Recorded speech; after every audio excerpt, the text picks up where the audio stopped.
سميحة عمرها 45 سنة، ما بتشتغل، هي مزوجة وأم ل6 ولاد، كل يوم بتقضيها تنظيف وتعزيل بالبيت وطبخ لحم وقلي بطاطا، لأنه ولادها وزوجها ما بياكلوا إلا الحمات ومقالي.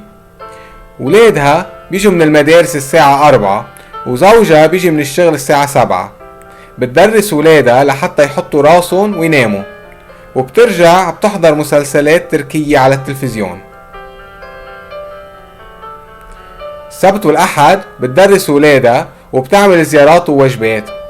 بس سميحة عندها هوايات يلي هن الطبخ والسفر.